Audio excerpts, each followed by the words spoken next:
What's good, y'all? Today we are watching This Is Why Gen Z Are the Poorest Generation. Sheesh. I'm pretty sure I'm a Gen Z. I don't know. I just stopped working a 9 to 5. I was working a literal 9 to 5, waking up at, it was really an 8 to 5. Woke up from 8, got out of work at 5, and I fell into it, bro. I fell into the 9 to 5 life, bro. And the shit sucks. It's like I'm working a 9 to 5. I can make the same amount of money, more possibly, just doing anything. And it's like, bro, I'm literally wasting my time, banging my head against the wall for no reason. And I did that for like a year. I don't know if you guys know Ilyfeek lore, but I did a lot of shit in my life. You feel me? I've made music. I have songs with millions of streams. I've performed at the Miami Heat arena before. You feel me? Got 3 million followers on TikTok. I'm not ashamed to say a nigga fell off. A nigga fell off, you feel me? It is what it is. I don't give a fuck. I don't care. So, truth of the matter is, I was doing all that and then ended up falling into a 9 to 5 just because the opportunity arose as things weren't going how I needed it to go. And then I just fell into that. And then now I'm finally getting out of that. And it's like, bro, this shit not worth it, bro. None of this shit worth it, bro. That's all I gotta say, man. Let's see what the fuck they gotta say, bro. Good news. The average Gen Zer in the workforce now has a net worth of $22,000. Wait, no, that's a mistake. Oh. Negative 22,000. Bro, what? All right, we starting the video off crazy. Come on, let's continue. So, what's the actual good news? By the time they hit 27, the average Gen Zer will finally have a positive net worth of $8,142. Hey, progress is progress. But how did Gen Z get this way? Is it really all that avocado toast spending? Or was that the millennials? Today on the Infographic Show, we'll dive deep into the depressing story of why Gen Z is the poorest generation ever. It's no surprise that Gen Z is struggling, and a big part of the problem comes down to money. Take Maddie, a 25-year-old working at a senior living. Big part of the problem, nigga. The only part of the problem is money. Duh. Anyway, let's continue. He know more than me. I digress. Home in Pennsylvania. She puts it bluntly. Everyone is going to be in debt their whole life. I don't want to be, but I have this feeling that no matter what I do, no matter how hard I work, there is always going to be some kind of debt that I have. It's a legitimate concern, but why don't they just try working for a change? Pull themselves up by their good old bootstraps. Well, apparently they do work. It just doesn't seem to help them much. One Gen Z Reddit user shared this fond memory about their first full-time job. My first full-time job was at Deloitte, and they paid me $36,000 in 2019. I went into credit card debt to pay for the train to work. A full 59% of Gen Z reported feelings of stress and anxiety about their finances, the highest of any generation. While Gen Z is generally stress and anxiety prone, it turns out that they have some very real reasons to be concerned. Wages are bad, debts are up, and why is all this happening? Well, let's see what the data tells us. As of 2023, 10.5 million teens and adults aged 13 to 27, or 16% of Gen Z, live in poverty, the highest of any generation except Alpha. Things are so bad that Bank of America recently discovered 46% of Gen Z adults need financial assistance from their family to stay afloat. And it's not because they're lazy. Most of them are working full-time, and a significant chunk of them are working more than one job.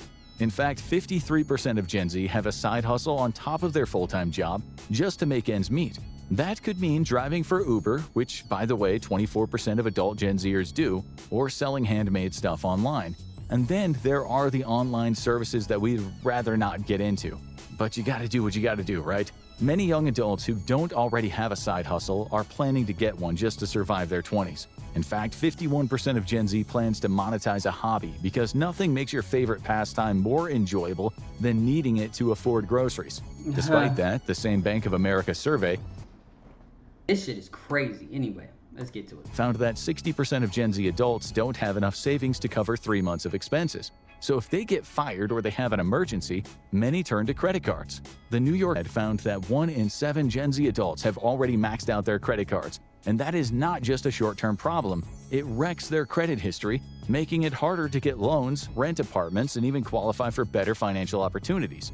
Oh, and saving for the future? Yeah, that's not happening. We'll get into why Gen Z is racking up debt soon, and despite what Instagram might have you believe, it's not because of champagne brunches and Santorini photo shoots.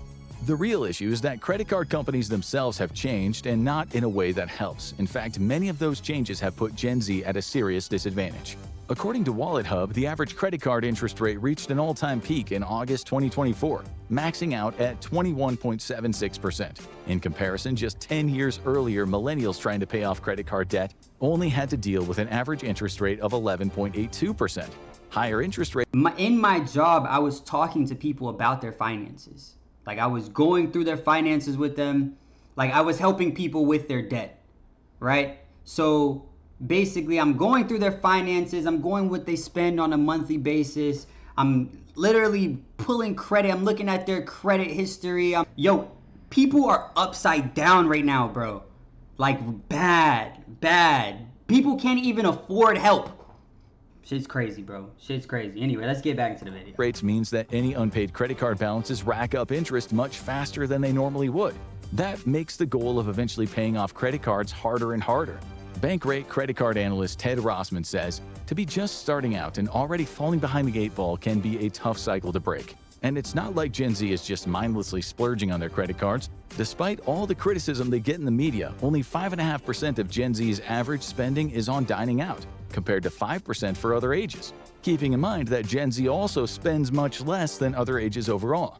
But Moody's Analytics found that the young adult generation is spending much more of their income on necessities compared to other generations, mostly on rent, according to a 2022 American Community Survey by Zillow, a site that may as well sell unicorns for how realistically Gen Z can actually buy a home. 3 in 5 renters aged 18 to 25 spend more than 30% of their income on housing. And in 21 of the largest US cities, that number is even higher. That being said, some of Gen Z's spending is definitely impulse buys. Gen Z tends to scroll TikTok and Instagram like crazy, platforms where half of the creators are trying to sell something. 44% of Gen Z takes influencer recommendations into account when purchasing products. This can result in a lot of regret over overpriced skincare and supplements that either have testosterone-boosting abilities or just ground-up flour in them. There would be no way to know. Not to mention, after all the world shut down in 2020, something else that influenced Gen Z's prospects in crazy ways, as you'll soon see, a lot of people wanted to blow off steam and go out and live after being locked down for months. And, well, living requires paying. How can Gen Z even start paying off so much credit card debt? One option is to go back to their childhood bedrooms, and a lot of Gen Z never left them in the first place. In terms of staying with their parents, Gen Z outperforms even the youth of the Great Depression, a contest that no one has ever wanted to win. In July 2020, the Pew Research Center discovered that 52% of young adults lived with at least one of their parents. This set a new record, as the previous highest share was only 48%, recorded in 1940. Now, That's you might be crazy. thinking, hey, wait a minute, July 2020 was right after the pandemic hit. That can't be the general state of things. And you're right, because in February of 2020, just as COVID was starting the world tour, the number of young adults living with their parents was only 47%. Hovering just a percentage point below the tail end of the Great Depression is never a good sign. And with 56% of Gen Z saying they live paycheck to paycheck, rent isn't just expensive, it's a dead end. How are they supposed to save money or pay off student loans when the jobs they got because of those loans barely even cover the bills? But Gen Z is working, so what gives? The answer is the insanely high cost of living and the refusal of wages to match it. In 2022, Gen Z was paying 31% more for housing than millennials were just a decade before them, adjusted for inflation. And millennials were already getting a bad deal. Gen Z and millennials pay on average almost 100% more for their homes than baby boomers in the 1970s. In 1975, the average home in the US cost $42,600, or $244,700 when adjusted with 2024 inflation rates.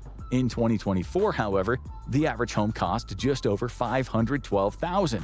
And if you're looking in major metro areas where top universities and booming job markets are supposed to offer better opportunities, the prices are even worse. And that's not the only cost of living to shoot up over the decades either. From 2012 to 2022, car insurance payments more than doubled. even accounting for inflation, and health insurance spending went up 46%. This is very factual. Like I said, I was looking at people's finances. I was seeing what people were spending on a monthly basis. Bro, you'll be surprised. I was talking to people that make, $8,000, $9,000 a month, and they're spending, $3,500, $4,000 just on rent or their mortgage or whatever it may be. And then on top of that, they're spending another $1,000 to pay for their vehicle, plus another $300, $400, whatever it is, for the insurance. People are spending most of their money on living and driving. While wages also went up, they only increased by an inflation-adjusted 26%. That doesn't even cover the higher housing prices, never mind everything else. And that's just comparing Gen Z to millennials. Things get even worse when you stack them up against baby boomers. Back when the boomers were in their 20s, they had 86% more purchasing power than Gen Z does today. Imagine walking into a boomer's house at 25, yes, an actual house at 25, that's not a myth, and tossing out 17 of every 20 things they owned. What's left is the equivalent of what Gen Z can buy today compared to boomers at the same age. Not to mention, boomers weren't drowning in as much debt. When it comes to credit cards, Gen Z unfortunately owns the most. TransUnion found that the average Gen Zer's debt totaled around 16% of their income at the end of 2023. Millennial debt totaled 12% of their income 10 years before that. Gen Z is also much more likely to fall behind on credit cards and car payments because they can't afford them. But the biggest expense for most of Gen Z is by far college. The average Gen Zer owes $20,900 in student loans. That's a 14% increase on what millennials owed at the same age. And more of them owe it. 36% of young adults aged 20 to 25 have student loan debt, which is 5 percentage points higher than millennials when they were that age. It may be easy for older generations to just say, so don't go to college. But the job market has drastically changed since the days of, why don't you walk into that office with a resume and a firm handshake and ask if they're hiring? Now the labor market is much more competitive, it's harder to get into in the first place, and the percentage of jobs that require a college degree has shot up. Back in 1973, when a lot of boomers were just starting out in the job market, only 28% of jobs required any kind of higher education, whether it was an associate's, a bachelor's, or beyond.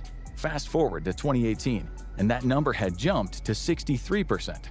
And if college feels like a necessity for the workforce now, it's only going to get worse in the future.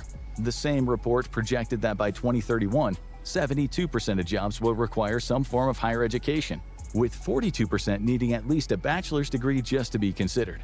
So, forget about college then is not really an option for most of Gen Z, because the costs keep getting higher. Specifically since the 1970s, the cost of private school tuition and fees have gone up by 2,107%. And the cost of even public school tuition has gone up by 2,580%. Well, surely inflation will make that number sound slightly less terrible, right? Right? Unfortunately, not, because those numbers have already been adjusted for inflation. For private school, the average boomer student in 1970 paid $1,600 for 1 year of tuition, which translates to $12,000 adjusted for 2022 inflation. In 2022, that same tuition cost $41,600. And of course, the prestigious private universities generally run much higher than that. For public university, a 1970s student paid $400 for 1 year of tuition. Searching the pockets of our jeans and underneath our couch cushions could cover half of that. That translates to $2,800 adjusted for 2022 inflation. In 2022, the average student paid $11,400 for a year of public university instead. Back in 1970, the median income was $9,870 per year, about $190 per week. That meant a summer job alone could cover the $400 needed for a full year at the public university. Even the $1,600 tuition for a private school was well within reach of a part-time job during the year. Now, well, good luck covering a single textbook with summer job money. But there is a tiny silver lining to the college debt problem. Some sources found that despite their student loans, Gen Z's overall debt isn't as large as that of older generations. The bad news is that's because older generations are paying off mortgages on homes that Gen Z can't even afford to look at. Well, for Gen Z to be going into all of this debt for college, they're hopefully getting a steady, great-paying job out of it. As you might have guessed, given the tone of this video, no, they're not. The US job market has historically had low unemployment for years now, but Gen Z isn't exactly winning in that equation. On paper, going to college seems like a smart move. College grads have a 2.2% unemployment rate compared to 4.5% of those who didn't attend. But recent grads are actually doing worse than both groups, with a 5.3% unemployment rate. A number of factors contribute to this, including the more volatile industries, shifting job markets, and the fact that when mass layoffs hit, younger, less experienced workers are usually the first to go. Spencer Kammerman, a University of California at Irvine computer science and engineering graduate, gives one example of this. At 25 years old, he's already been hired and fired from 2 tech companies. Tech is an industry known for frequent mass layoffs, and unfortunately, it's also one that needs a lot of young college-educated adults. Since the last time he was fired, Kammerman has been job hunting for 8 months, applying to hundreds of positions. He's gone through lengthy interview processes since then with multiple companies, but he hasn't found a new job yet, thanks in part to massive competition for just a few spots. According to LinkedIn, the use of AI for cover letters and resumes has also seriously increased the number of applications per job opening, as the applications become easier to do.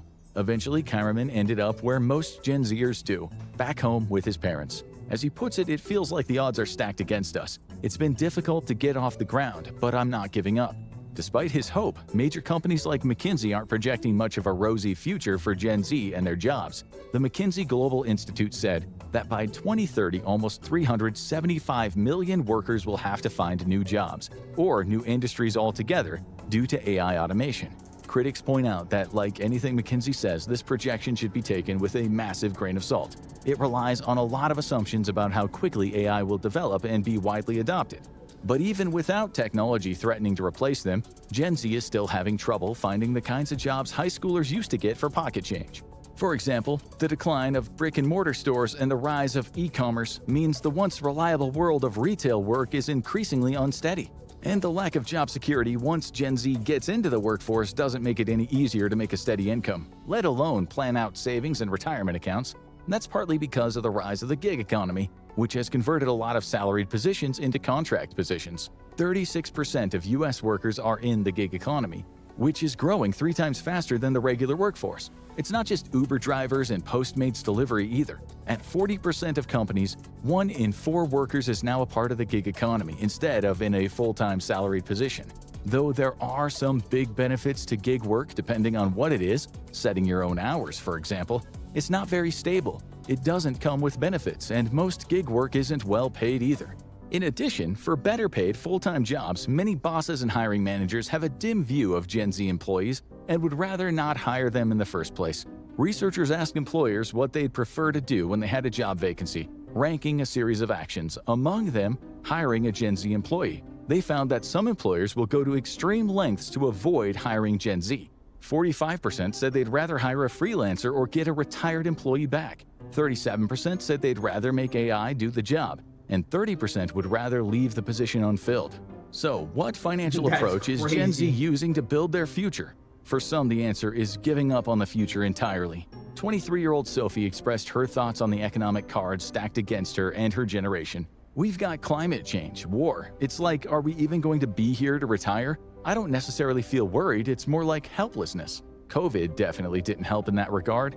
In 2020, when the pandemic hit, older Gen Z kids were just entering college or the workforce. At a time when they should have been networking, honing their social skills, and getting some hands-on experience, they were sent home and they had to wait out some of their most formative years. Young people found themselves in the midst of a job crisis as industries either told workers to go remote or laid them off. Some started new jobs where they never even got to meet their bosses or their teams to get some good mentorship and networking opportunities. And college students didn't make vital in-person connections that could help them enter the job market with recommendations after graduation.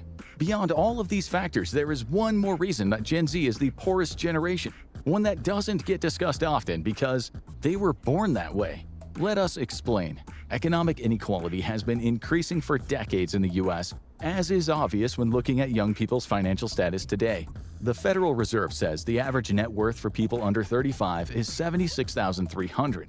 If that sounds impressive and wrong to you, well, that's because it's way off base for most young adults. The median young adult has a net worth of only $13,900.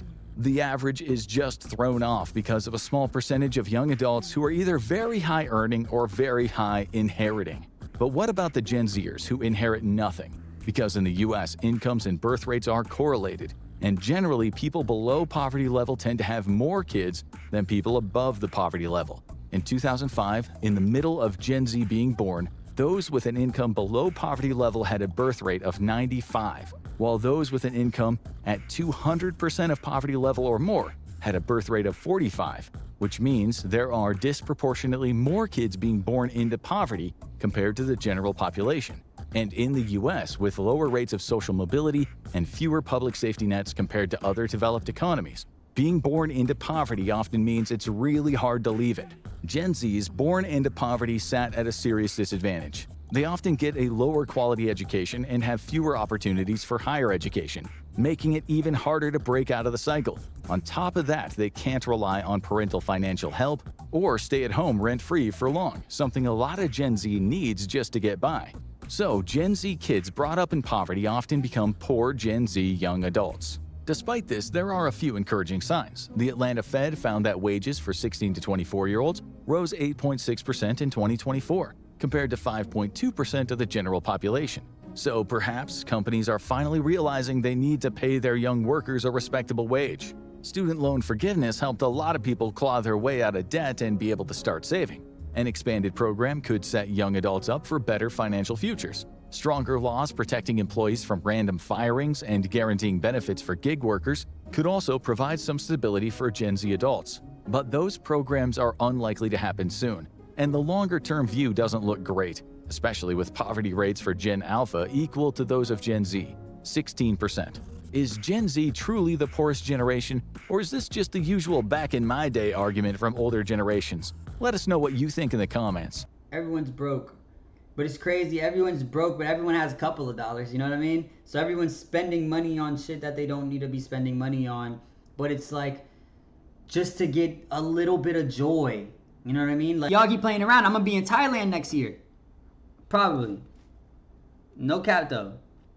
I might really just move to Thailand, like fuck it. Y'all tripping down here, I'm gonna make money off YouTube or online doing something, and I'm gonna just go live in Thailand, and I'm gonna be living like a king.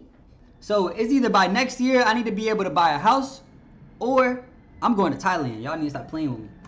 So anyway, make sure you guys like, comment, subscribe, hit that notification bell, all that other shit, and I love you. Peace.